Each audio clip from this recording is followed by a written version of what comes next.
रोहन अपने ऑफिस में काम कर रहा था, तभी उसके पापा का फोन आता। बताइयो बेटा, तुम्हारी छोटी बहन निधि की शादी पक्की हो गई है। रोहन ने कहा, पापा यह तो बहुत खुशी की बात है। तब रोहन के पापा ने कहा, बेटा खुशी की बात है इसलिए तो तुमसे कह रहा हूँ कि जल्दी से घर पर आओ। शादी का मुहूर्त 2 हफ्ते बाद का ही निकला है। रोहन ने आश्चर्य से कहा, पापा इतनी जल्दी? हाँ बेटा, वही क्या है ना, यदि 2 हफ्ते बाद शादी नहीं हुई तो मुहूर्त पूरे 1 साल बाद का है। तो लड़के वालों ने कहा कि इतना इंतजार हम नहीं कर सकते, 2 हफ्ते के अंदर ही शादी करा दीजिए। अब तुम तो जानते हो कि मेरे बस में नहीं अकेले इतनी सारी तैयारी कर लूँ। तो तुम एक काम करो, जल्दी से बहू को लेकर घर आ जाओ। तो रोहन ने कहा, हाँ पापा, मैं आज ही ऑफिस से छुट्टी लेता हूँ और बहुत जल्द सीमा को लेकर घर पर आता हूँ। कहकर रोहन फ़ोन रख देता और ऑफिस में छुट्टी के लिए अप्लाई कर देता और घर जाकर सीमा से कहता, तुम्हें पता है छोटी की शादी पक्की हो गई है। सीमा ने कहा, हाँ मुझे पता है, अभी मम्मी जी का फ़ोन आया था। अच्छा, आपने छुट्टी के लिए अप्लाई कर दिया है ना? रोहन ने कहा, हाँ मैंने छुट्टी के लिए अप्लाई कर दिया है, हम 2 दिन बाद ही घर पर चलेंगे। सीमा ने कहा, अच्छा है, वैसे भी मम्मी जी और पापा जी अकेले क्या क्या करेंगे, आपकी छोटी बहन की शादी है तो हमें ही तो पूरी तैयारी करनी होगी। 2 दिन बाद सीमा रोहन अपने घर चले जाते और जाते ही साथ निधि की शादी की तैयारियों में जुट जाते। रोहन बाहर के सभी काम देख रहा था, घर सजाना, शादी के लिए हॉल बुक करना और भी बहुत से काम। और सीमा अपनी सास के साथ घर के सभी काम में हाथ बटा रही थी और अपनी ननंद को शॉपिंग भी करा रही थी। वक्त निकलता गया और आज निधि की शादी हो गई। निधि की शादी होने के बाद अचानक से सीमा के ससुर जी की तबीयत खराब हो जाती। रोहन अपने पिता का एक ही बेटा था, इसलिए उन्हें इस हालत में छोड़कर नहीं जा सकता था। रोहन ने अपने ऑफिस में और छुट्टी के लिए कहा और उसे 1 महीने की छुट्टी और मिल गई। इस 1 महीने में रोहन के पिताजी की तबीयत में बहुत सुधार आया और जब रोहन के पिताजी की तबीयत ठीक हो गई तो रोहन सीमा से कहता, अब तो पापा की तबीयत ठीक है तो हम शहर चलते हैं। वैसे भी मैंने बहुत सी छुट्टी ले ली है, मुझे ऑफिस जाना ही होगा, इससे ज़्यादा छुट्टी मैं नहीं ले सकता। तुम हमारी पैकिंग कर लो, मैं रिजर्वेशन करा देता हूँ। तब रोहन के पापा ने कहा, बेटा क्या तुम्हारा शहर जाना ज़रूरी है? रोहन ने अपने पापा से कहा, पापा ज़रूरी है, पहले ही मैंने बहुत सी छुट्टी ले ली है, यदि अब और छुट्टी ली तो मुझे नौकरी भी छोड़नी पड़ सकती है। रोहन के पिता ने कहा, तो बेटा छोड़ दो ना नौकरी। रोहन कहता, पापा आप क्या कह रहे हैं, मैं अपनी नौकरी कैसे छोड़ सकता हूँ, वही तो मेरी आय का साधन है, यदि नौकरी नहीं करूँगा तो क्या करूँगा? तब रोहन के पिता ने कहा, बेटा बिजनेस करो, हमारा भी तो अच्छा बिजनेस है और मेरे बाद यही बिजनेस कौन संभालेगा? तब रोहन कहता, पापा आज आपको क्या हो गया, आप अचानक से ऐसी बातें क्यों कर रहे हैं? रोहन के पिता ने कहा, बेटा तो क्या कहूँ, अब तो निधि की भी शादी हो गई है, वही भी हमें छोड़कर चली गई है। जब तुम और बहू दूसरे शहर में रहते थे तो कम से कम वही तो हमारे पास रहती थी, लेकिन अब तो निधि की शादी हो गई है, वही भी चली गई है, लेकिन अब तुम भी चले जाओगे तो हमें कितना बुरा लगेगा। तुम हमारे एक ही तो बेटे हो, जो हमारा है वही सब तुम्हारा ही तो है, और फिर तुम इतना बड़ा बिजनेस छोड़कर नौकरी क्यों कर रहे हो?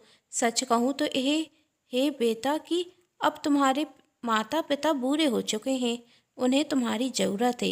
इस जिंदगी का क्या भरोसा, कब मेरी सांसें रुक जाएं, और मैं चाहता हूँ जब मेरी सांसें रुकें तब तुम मेरे पास हो, मेरे नाती नातिन मेरी गोदी में खेलें। निधि की शादी के बाद अचानक से मेरा स्वास्थ्य खराब हो गया, वह तो अच्छा था कि तुम मेरे पास थे, लेकिन जरा सोचो तुम्हारे जाने के बाद मेरा स्वास्थ्य खराब हुआ तो तुम्हारी माँ अकेली क्या करेंगी? तब सीमा ने कहा, पापा जी आप ऐसा क्यों कह रहे हैं, आपको जब भी हमारी ज़रूरत होगी हम आ जाएंगे, या आप ही हमारे साथ चलकर शहर में रहने रखो। तब रोहन के पिता ने कहा, यह तो संभव नहीं है बेटा, मैं और तुम्हारी माँ तो शहर में जाकर नहीं रह सकते, और तुम सही कह रही हो, तुम भी यहाँ पर आकर क्यों रहोगी? आखिर कौन लड़की आज के टाइम में अपने सास ससुर की सेवा करना चाहती है? तुमने तो एक सर्विस वाले लड़के से शादी की है, तो तुम तो हरगिज नहीं चाहोगी कि तुम अपने सास ससुर के साथ रहो। अच्छा ठीक है, अब हम तो बूढ़े हो चुके हैं, तुम दोनों अपनी ज़िंदगी में खुश रहो और जाकर अपनी ज़िंदगी ऐसे जियो। तब सीमा ने कहा, नहीं पापा जी, मेरा वही मतलब नहीं था। तब सीमा के ससुर कहते, बेटा मैं अच्छे से जानता हूँ कि तुम्हारा क्या मतलब था। तुम सोच रही होगी यदि यहाँ पर आकर रहेंगे तो सुबह से ही घर के काम करने होंगे, तुम्हारी तो आज़ादी छिन जाएगी। लेकिन बेटा इस बात की चिंता मत करो, तुम यहाँ भी वैसे ही रहोगी जैसे शहर में रहती हो। लेकिन फिर भी तुम हमारे साथ रहना नहीं चाहती हो तो तुम्हारी इच्छा। अपने पिता की ऐसी बातें सुनकर रोहन भावुक हो जाता और वह यह निर्णय लेता कि अब वह अपने माता पिता के साथ इसी शहर में रहेगा। सीमा भी अपने पति का साथ देती और वह भी अपने सास ससुर के साथ ससुराल में रहने के लिए तैयार थी। सीमा ने रोहन का साथ दिया था, इसलिए रोहन सीमा से कहता, तुम सच में बहुत अच्छी हो। मुझे तो सिर्फ इसी बात का डर था कि तुम्हें कहीं मम्मी पापा के साथ रहने में कोई परेशानी ना हो। तब सीमा ने कहा, क्या बात कह रहे हैं आप? आपके माता पिता मेरे भी माता पिता हैं और मैं नहीं चाहती कि मेरी वजह से आपको अपने मम्मी पापा से दूर रहना पड़े। सच तो यह है, मैं भी नहीं चाहूँगी कि मेरे भैया भाभी भी मेरे मम्मी पापा को छोड़कर जाएं। और निधि दीदी ने जाते वक्त मुझसे कहा था कि भाभी मैं तो जा रही हूँ लेकिन आप मम्मी पापा का ख्याल रखना। अब हम बेटी तो अपने माता पिता के साथ नहीं रह सकते, इसलिए हमेशा अपनी भाभी से यही उम्मीद करते हैं कि वह हमारे माता पिता का ख्याल रखें। और मैं निधि दीदी की बात बहुत अच्छे से समझ गई, क्योंकि मैं भी अपनी भाभी से यही उम्मीद करती हूँ कि वह हमेशा मेरे मम्मी पापा का ख्याल रखें। मैं एक बेटी भी हूँ और एक बहू भी, इसलिए मैं आपको आपके मम्मी पापा से दूर नहीं रख सकती और मैं भी अपने सास ससुर से दूर नहीं रह सकती। वक्त निकलता गया, रोहन ने अपने पिता का बिजनेस बहुत अच्छे से संभाल लिया। पैसों की तो उन्हें कोई कमी थी नहीं, इसलिए नौकरी छोड़ने के बाद रोहन को कोई ऐसी परेशानी नहीं हुई। सीमा भी अब इसी माहौल में ढल चुकी थी और अब सीमा को अपनी ससुराल में रुके हुए 4 साल हो गए थे। और एक दिन सीमा के नंदोई घर पर आते तो उसकी सासू माँ कहती, बहू जाकर दामाद जी के लिए चाय पानी लेकर आओ। सीमा अपनी नंदोई के लिए नाश्ता लेकर आती तो देखती कि उसके ससुर जी नंदोई जी से कह रहे हैं, दामाद जी एक बात आप अच्छे से समझ जाइए, मेरी बेटी आपके साथ नहीं जाएगी। मैंने आपसे अपनी बेटी की शादी इसलिए की थी कि आप एक अच्छी नौकरी करते हैं और आप अपने माता पिता से दूर रहते हैं। मैंने तो ये सोचा था कि मेरी बेटी सास ससुर के झंझट से छूट गई, इसलिए मैंने आपके साथ उसकी शादी की थी।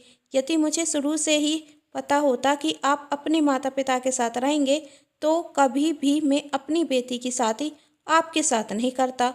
अपने ससुर के मुंह से ऐसी बातें सुनकर सीमा आश्चर्य में पड़ जाती और सोचती, ससुर जी आप इतनी जल्दी बदल गए, आपको अपनी सोच पर शर्म आनी चाहिए। दरअसल सीमा की ननंद निधि पिछले 6 महीने से अपने मायके में रह रही थी। सीमा की ननंद निधि की शादी को 4 वर्ष हो गए थे और इन 4 वर्ष में वह अपने पति और अपनी 2 वर्ष की बेटी के साथ खुशी से रह रही थी।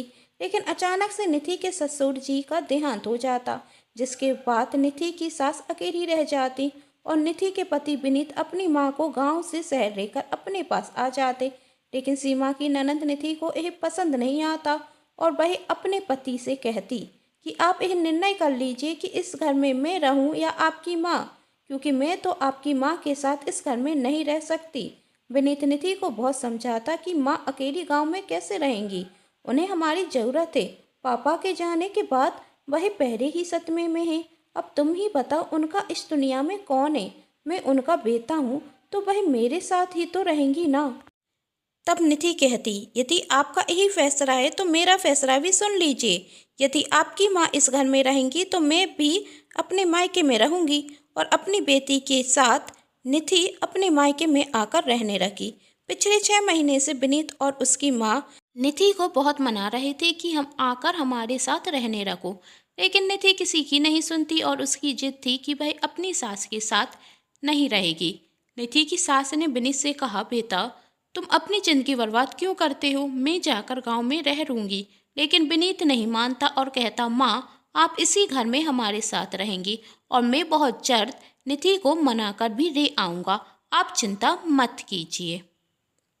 और उस दिन से विनीत हर दिन निधि को मनाने की कोशिश कर रहा था, लेकिन निधि की जिद थी वह नहीं जाएगी। इसलिए आज विनीत ने निधि के माता पिता यानी अपने सास ससुर से बात की तो वह अपने ससुर जी का भी जवाब सुन चुका था। और यह सब जब सीमा सुनती तो उसके मन में ख्याल आता, कुछ तो शर्म कीजिए ससुर जी, जब आपके बेटे आपसे दूर जाने लगे तो आपने कहा कि आप पूरे हो चुके हैं। तुम ही तो हमारे एक बेटे हो, यदि तुम हमारे साथ नहीं रहोगे तो कौन रहेगा, हम अकेले कैसे रहेंगे। लेकिन आज विनीत की माँ को अपने बेटे और बहू की ज़रूरत है तो आप अपनी बेटी से कह रहे हैं कि तुम इसी घर में रहो, तुम्हें ससुराल जाने की कोई ज़रूरत नहीं है। आज आप विनीत से कह रहे हो कि मेरी बेटी अपनी सास की सेवा नहीं करेगी, और उस दिन आपने मुझसे कहा था कि तुम अपने सास ससुर की सेवा करना नहीं चाहती, इसलिए इस घर में रहना नहीं चाहती। उस दिन तो आप बहुत बड़ी बड़ी बातें कर रहे थे, तो आज सवाल जब आपकी बेटी का है तो वह सब बात कहाँ गई। बहू के लिए नियम कुछ और, बेटी के लिए कुछ और। आप चाहते हैं कि आपके बेटे बहू आपके पास रहें, लेकिन आप यह नहीं चाहते कि आपकी बेटी अपनी सास के पास रहे। आप तो अपने नाती नातिन को खिलाना चाहते हैं, लेकिन आप विनीत को उसकी बेटी से दूर कर रहे हैं। और क्या निधि की सास का मन नहीं है कि वह अपनी नातिन को खिलाए। यह कैसी दोहरी मानसिकता है ससुर जी। सीमा के मन में बहुत से सवाल उठ रहे थे, लेकिन वह सबके सामने अपने ससुर जी से कुछ कह भी नहीं सकती थी। वह तो मौन थी, लेकिन उसका पति रोहन आज मौन नहीं रह सका और उसने सीमा से कहा, चलो सीमा, हमारा और बच्चों का सामान पैक कर दो, अब हम इस घर में नहीं रहेंगे, जाकर शहर में रहेंगे। तब रोहन के पिता ने कहा, अब तुझे क्या हो गया। तब रोहन ने कहा, जब आपकी बेटी अपनी सास के साथ नहीं रह सकती तो मेरी पत्नी भी अपने सास ससुर के साथ क्यों रहे। जब आपकी बेटी अपनी सास की सेवा नहीं कर सकती तो मेरी पत्नी क्यों करे। तब रोहन के पिता ने गुस्से में कहा, तू इसके लिए मुझसे जबान चढ़ा रहा है, होश में तो है, क्या बोल रहा है। तब रोहन ने कहा, आज होश में हूँ पापा। पिछले 6 महीने से चुप इसलिए था कि निधि को आज नहीं तो कल अपनी गलती का एहसास होगा और वह अपनी ससुराल जाकर रहेगी। लेकिन आप निधि से कह रहे हैं वह अपनी ससुराल जाकर नहीं रहे। यदि मेरी बहन को ससुराल में कोई परेशानी होती तो मैं खुद उससे कहता कि अपने मायके में रहो, लेकिन आप सिर्फ निधि को उसके ससुराल इसलिए भेजना नहीं चाहते कि वह अपनी सास के साथ कैसे रहेगी। उस दिन पापा आपके कहने पर मैंने अपनी नौकरी छोड़ दी और सीमा भी इस घर में आकर खुशी खुशी रहने लगी। बुरा मत मानिएगा पापा, बहू के लिए नियम कुछ और, बेटी के लिए कुछ और। आप तो चाहते हैं कि आपके बेटे बहू आपके पास रहें, लेकिन आप यह नहीं चाहते कि आपकी बेटी उसकी सास के साथ ना रहे। आखिर ऐसी दोहरी मानसिकता क्यों। आज जो सवाल सीमा के मन में थे वह आज रोहन अपने पिता से पूछ चुका था और रोहन के पिता के पास इन सब सवालों का कोई जवाब नहीं था।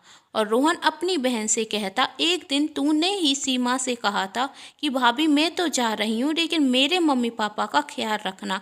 लेकिन आज जब तेरी सास को तेरी ज़रूरत है तो तू यहाँ पर आ गई। क्या तेरी ननद नहीं चाहती होंगी कि उनकी भाभी उनकी माँ का ख्याल रखें। रोहन की बातें सुनकर निधि को अपनी गलती का एहसास होता और वह विनीत के साथ जाने के लिए तैयार हो गई। और आज निधि अपनी सास के साथ एक ही घर में खुशी खुशी रह रही है और खुश भी है। निधि को आज अपने भैया की बातों का सही मतलब समझ में आ गया। निधि आज खुश है कि उसके भाई ने उसे समझाया और वह अपनी ससुराल में आकर रहने लगी, क्योंकि वह यहाँ पर बहुत खुश है। उम्मीद करती हूँ दोस्तों आज की मेरे द्वारा लिखी गई कहानी आप सभी को बहुत पसंद आई होगी। यदि आप सभी को मेरे द्वारा लिखी गई कहानी पसंद है तो अपनों के साथ शेयर जरूर कर दीजिएगा, जिससे ये कहानी ज़्यादा से ज़्यादा लोगों तक पहुँच सके। और वीडियो को लाइक जरूर कर दीजिएगा, जिससे मुझे मिलती रहे नई नई कहानियाँ लिखने के लिए प्रेरणा। और चैनल को तो अभी तक आप सभी सब्सक्राइब कर ही चुके होंगे और पास का बेल आइकन का बटन भी दबा चुके होंगे। Thanks for watching.